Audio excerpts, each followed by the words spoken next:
Namo Vishnu Padaya Krishna Prestaya Bhutale Srimate Bhakti Vedanta Swami Iti Namine Namaste Sarasvati Devi Gauravani Pracharine Nirvishesha Shunyavadi Paschatya Deshatarine Bhaja Sri Krishna Chaitanya Prabhu Nityananda Sri Adwaita Gadadara Sri Vasa de Goura Bhakta Vrinda Hare Krishna Krishna Krishna Hare Hare Hare Rama Rama Rama Hare Hare Om Namo Bhagavate Vasudevaya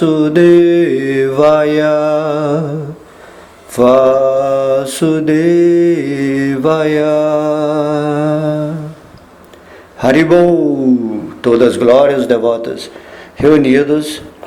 Hoje iremos falar o capítulo 7 do canto 12 do Srimad Bhagavatam, intitulado Os Textos Purânicos.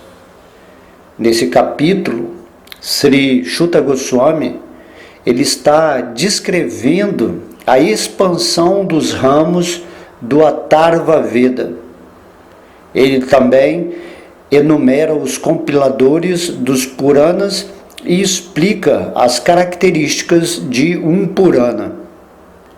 Ele, então, alista os 18 Puranas principais e termina a sua narração afirmando que qualquer um que ouvir sobre esses assuntos de alguém que esteja na sucessão discipular correta adquirirá potência espiritual.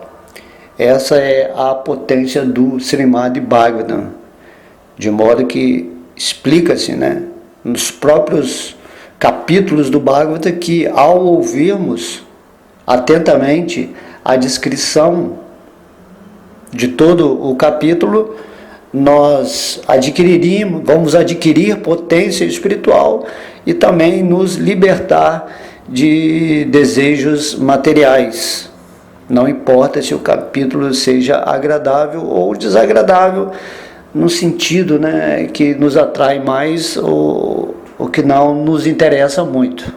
Essa é a potência que está sendo explicado aqui nesse capítulo 7 e em todos os outros também, naturalmente.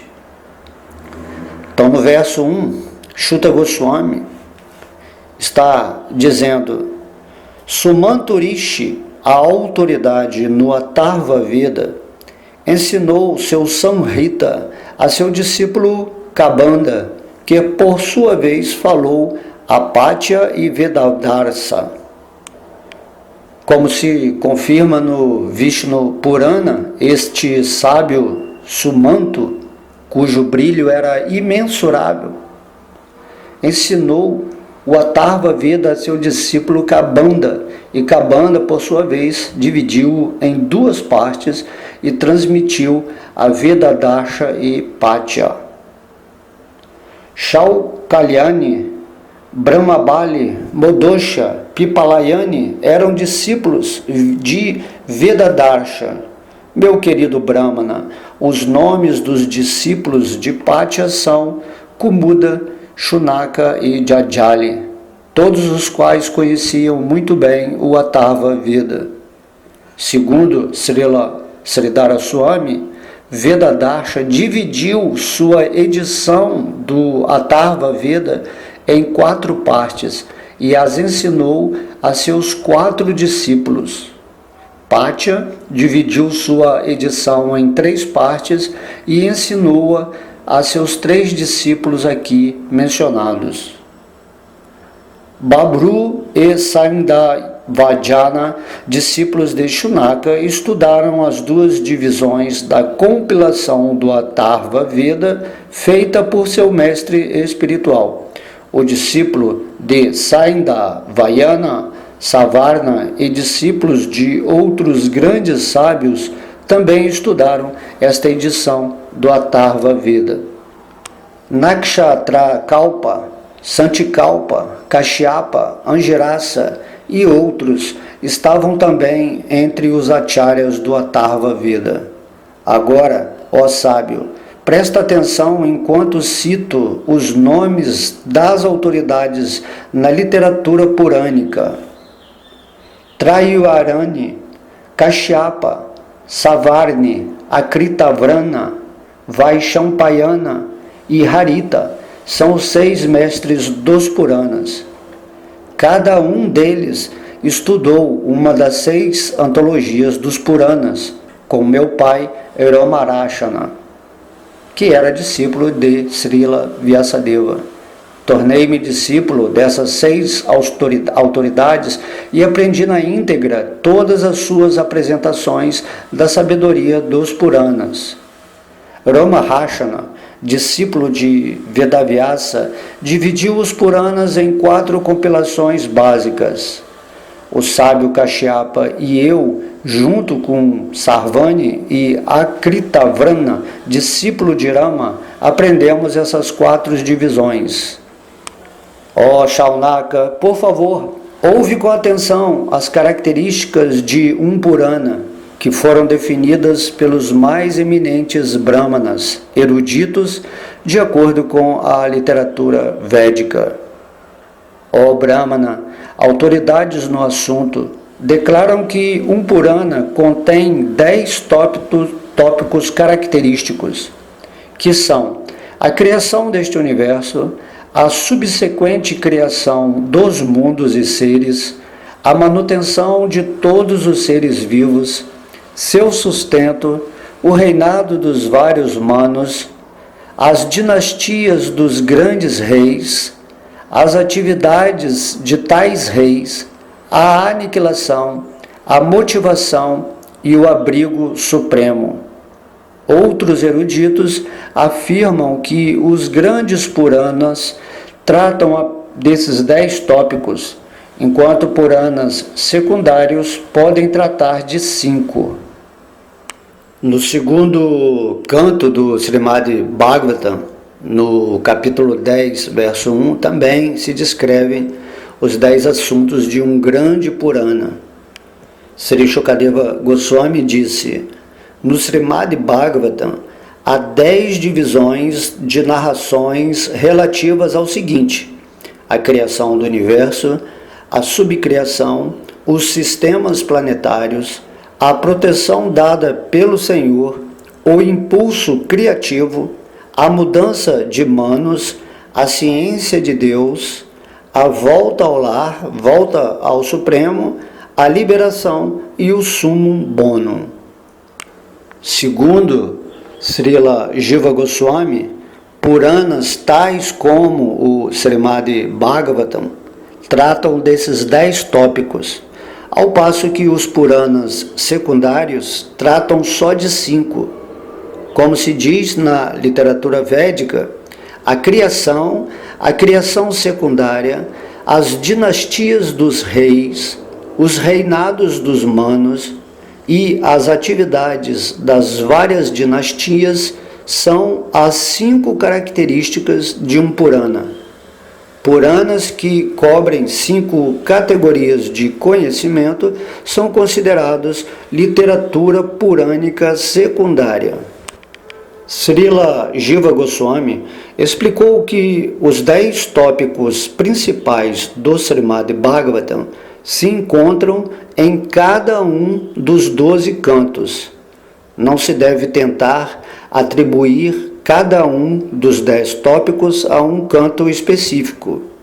Tampouco deve-se dar alguma interpretação artificial ao Srimad Bhagavatam, na expectativa de mostrar que ele trata os assuntos sucessivamente.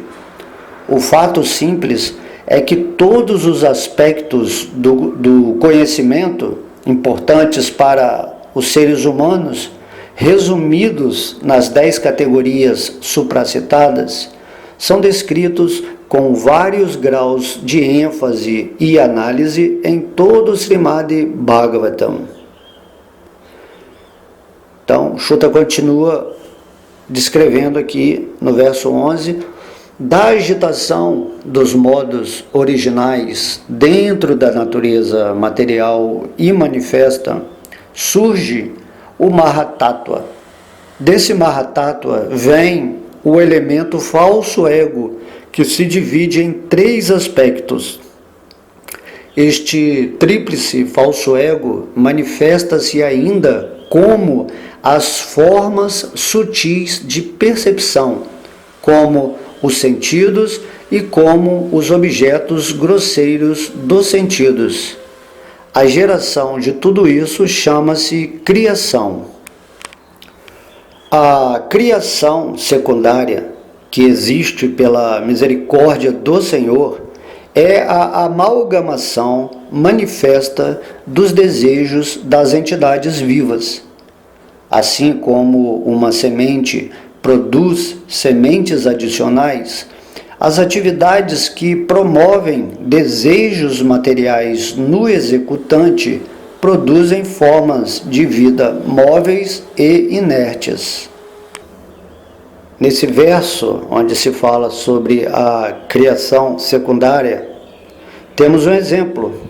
Assim como uma semente se transforma numa árvore que produz milhares de novas sementes, o desejo material converte-se em atividade fruitiva, que estimula milhares de novos desejos dentro do coração da alma condicionada. Então, essa palavra aqui nesse verso, Purusha Nugritanam, indica que pela misericórdia do Senhor Supremo, a alma condicionada tem permissão de desejar e agir neste mundo. Continuando os versos, Vritti significa o processo de manutenção, pelo qual os seres móveis subsistem dos inertes. Para um ser humano, Vritti significa especificamente agir para o próprio sustento em conformidade com sua natureza pessoal. Deve-se executar semelhante ação ou em busca de desejo egoísta ou segundo a lei de Deus. Em todas as eras, o Senhor infalível aparece neste mundo entre os animais, seres humanos, sábios e semideuses.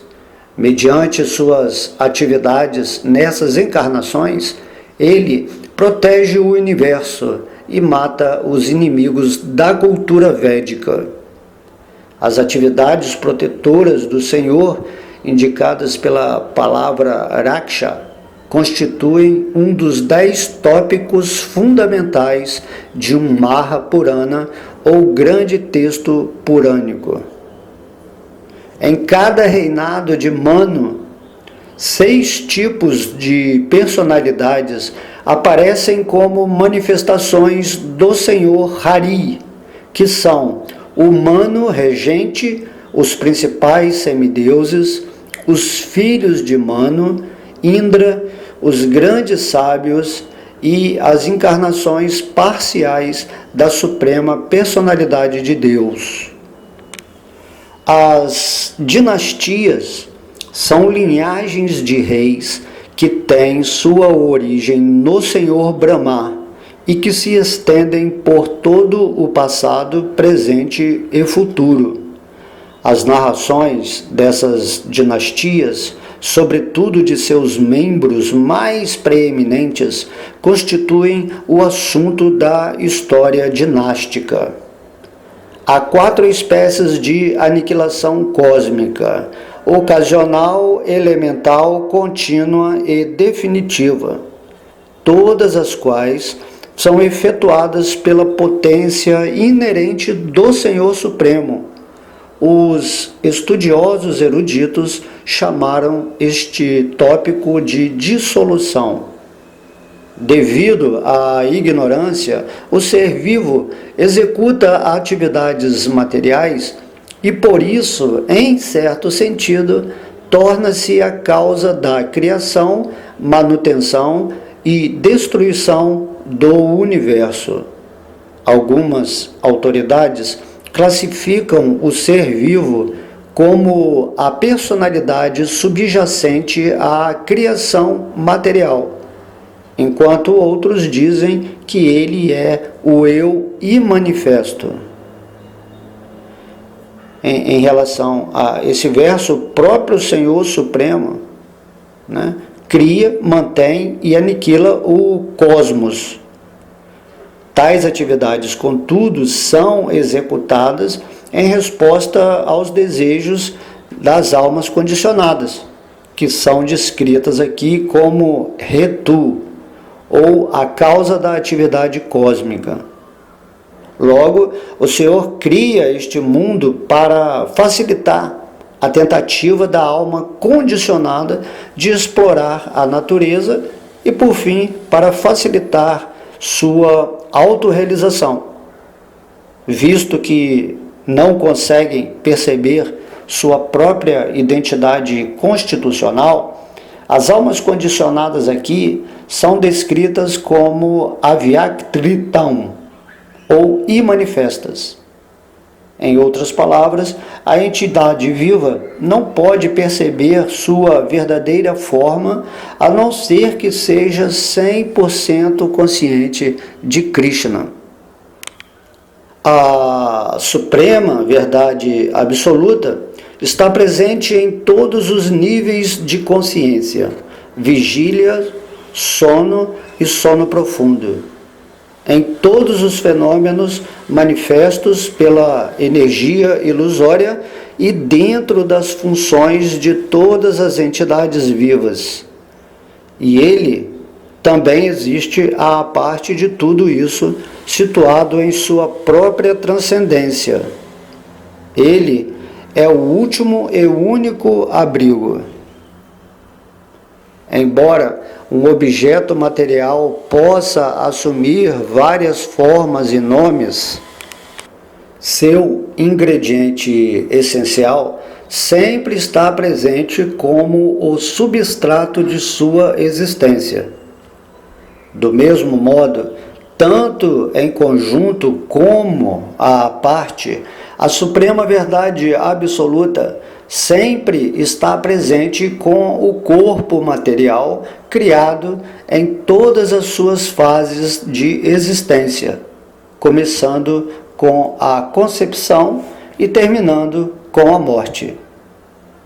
Nós, por exemplo, podemos moldar a argila molhada em várias formas, as quais recebem diferentes nomes, tais como jarro, vaso e pote. Apesar dos vários nomes e formas, o ingrediente essencial, a terra, está sempre presente. Do mesmo modo, o Senhor Supremo está presente em todas as fases da existência corpórea de um corpo material. O Senhor é idêntico à natureza material por ser sua fonte geradora última. Ao mesmo tempo, o Ser Supremo Único existe à parte de tudo, distante em sua própria morada. Shuta Goswami continua dizendo: ou de forma automática, ou em virtude da prática espiritual regulada, a mente pode deixar de funcionar na plataforma material de consciência desperta, sono e sono profundo. Então, o ser vivo compreende a alma suprema e se afasta do esforço material. Então, como se afirma no Srimad Bhagavatam, no canto 3, capítulo 25, verso 33, Bhakti, serviço devocional, dissolve o corpo sutil da entidade viva sem esforço separado, assim como o fogo no estômago digere tudo o que comemos. O corpo material sutil tem propensão a explorar a natureza, através do sexo, cobiça, falso orgulho e loucura. O serviço amoroso ao Senhor, todavia, dissolve o obstinado falso ego e eleva-nos à consciência bem-aventurada pura, a consciência de Krishna, a sublime perfeição da existência.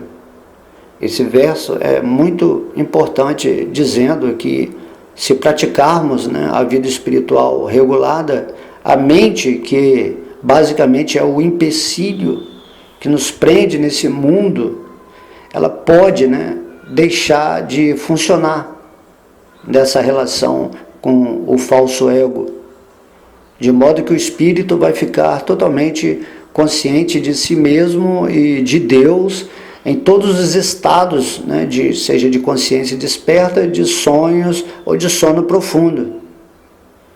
E nesse momento, quando você transcendeu a sua mente, pela ascensão da consciência, você vai compreender essa alma suprema e se afasta do esforço material. Você não precisa ficar mais tentando compreender Deus, a natureza material passa a ser uma ação natural de Deus e você vive no divino, assim, com plena ciência de tudo o que está acontecendo à sua volta. Compreende também que tudo é manifestação de Deus, desse mundo de nomes e formas, porque você entende que tudo surge nessa natureza e manifesta essa energia impessoal de Krishna, quando estamos aqui vivendo as experiências humanas. E para finalizar aqui os versos desse capítulo, Shuta Goswami vai falar quais são os Puranas. Ele vai dizendo aqui: sábios peritos nas histórias antigas declaram que os Puranas, segundo suas várias características, podem se dividir em 18 Puranas principais e 18 Puranas secundários. Os 18 Puranas principais são o Brahma, Padma, Vishnu, Shiva, Linga, Garuda, Narada, Bhagavata, Agni, Skanda, Bhavisha, Brahma, Vaivarta, Markandeya, Vamana, Vahara, Matsya, Kurma e Brahmanda Puranas.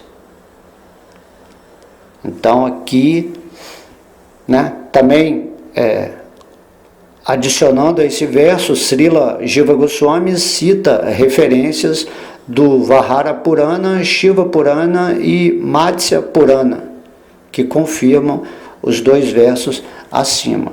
Aqui terminamos esse capítulo 7 do canto 12, intitulado Os Textos Purânicos, onde recebemos essa bênção de ascensão de consciência simplesmente por ouvir a recitação desse capítulo, conforme promete o Srimad Bhagavatam, sendo a representação autorizada, absoluta do Senhor Krishna nesse mundo material. E também nesse capítulo em especial é muito interessante, dizendo sobre as características dos Puranas, das suas divisões primárias e divisões secundárias. Nessas divisões é explicado tudo, desde a criação, a subcriação e a história de todos os reinados, onde esse conhecimento é aplicado para o desenvolvimento espiritual de todas as humanidades dentro desse universo material, porque estamos aqui nesse universo, num tipo de escola espiritual, onde vamos aprender através desse conhecimento, que é distribuído sob a regência de monarcas santos, dentro de um padrão védico de entendimento, de comportamento. E aí a alma, aquilo que somos, acorda para a sua verdadeira realidade, reconhece a suprema personalidade de Deus como a fonte, né, oculta, substância, a inteligência por trás de todas as ações desse universo, em cooperação com as entidades vivas, que aqui se chamam também causas da criação. Então, é como se Deus, ele age através da gente para criar toda essa natureza fenomênica que está presente na mente de Deus. E daí é muito importante esses assuntos, e também tem aqui 3 versos que se explicam, né, parte a parte, como acontece a criação, que são narrados no verso 11 e verso 12 desse capítulo. Dá uma síntese, né? Dá uma síntese para entendermos perfeitamente como tudo isso está se manifestando. Essa é a potência do Srimad Bhagavatam, revelando assim, em detalhes, em pormenores, tudo aquilo que a ciência, né, está assim, buscando comprovar há tantos e tantos, né, séculos. Então, esse conhecimento, uma vez que você tenha o entendimento de como tudo surge, com a agitação, né, dos modos originais dentro da natureza material e manifesta, aí vai surgir o Mahatattva, que é os elementos assim, todos já preparados para iniciar a criação, e daí vem a mente, né, a inteligência, os objetos, né, grosseiros da manifestação, e tudo isso é o que se chama criação. E depois essa criação secundária continua o seu movimento pela misericórdia do Senhor, que está sempre permitindo, né, que tudo aconteça de acordo com os desejos das entidades vivas, porque o Senhor, Krishna, Vishnu, ele está dentro do coração, dentro de cada ser, né, e também dentro de cada átomo. Então, através dessas ações da subcriação ou a criação secundária, tudo vai se tornando, né, fruto de sementes que vão sendo cultivadas esporadicamente, repetidamente, e isso é a criação material. Espero que vocês tenham gostado, né, desse capítulo. Ele é pequeno, porém concentrado em revelação. Vamos estudar, meditar em suas palavras e receber, né, as bênçãos de adquirir potência espiritual simplesmente por ouvir essa excelente narrativa do Bhagavatam. Ok? Então, muita luz no coração de todos, que as bênçãos do Senhor estejam presentes na mente, na inteligência de todos vocês. Todas as glórias são aos devotos reunidos, todas as glórias a Sri Sri Radha Krishna, Gaura Nitai, ao Mahamantra Hare Krishna, a Srimati Radharani, Haribol.